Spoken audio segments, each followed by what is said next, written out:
Hi, my name's Emma and let's talk spooky stuff.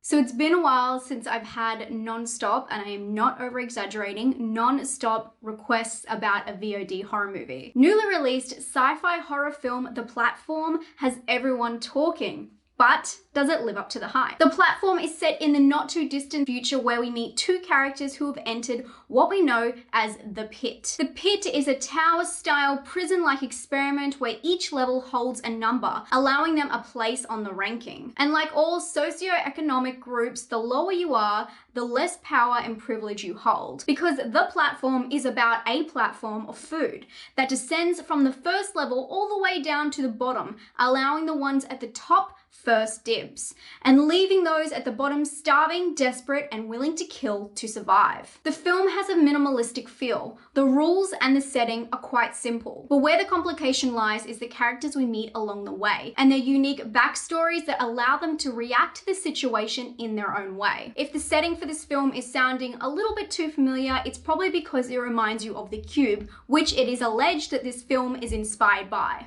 The Cube is a film where six strangers are put into a strange cube-like maze where they must work together to escape. But in The Platform, there is no trick back door. The rules are strict and simple. It's a game of survival and luck. In the movie, we follow Goring, a man who has his reasons for entering the pit. He acts as an anchor to the audience, as the test subject, because we can clearly see how the pit and the levels have affected other characters in the film, and we start off with him, an enthusiastic player, unscathed, and ready to go. Goring wakes up on his level with a roommate. In fact, there are two people on each level. I don't want to go too far into this because of spoilers, obviously, but his roommate is one of the most interesting and engaging characters I have seen in a movie in a long time. His stories, his background, and his attitude towards the pit is probably my favorite part of the movie, and it's crucial to the setup of the film. So there are two very important components of this film.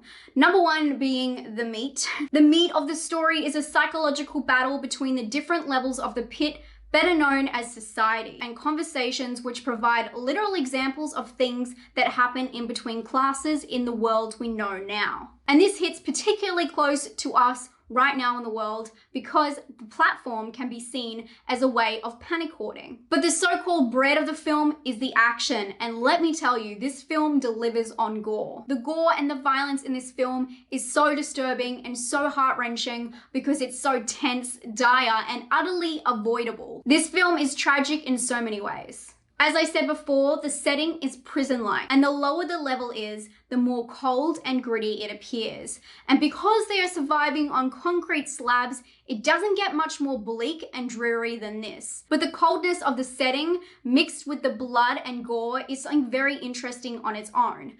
Visually, you're seeing this cold, blue-like tone for the concrete slabs, and then you're seeing blood, which is red, and these mixed together provides such a contrast, but it also makes it seem like the blood is giving life to this cold, dreary place, almost like there is no life without passion and death. Without color, there is no passion, and we have nothing, which is awful in every way. There's not a lot of color going on in each level, except for when the food platform comes down, which also provides warmth to the surroundings because of the color of the food. You will see variations of what I'm talking about during the film. I just didn't want to provide any spoilers.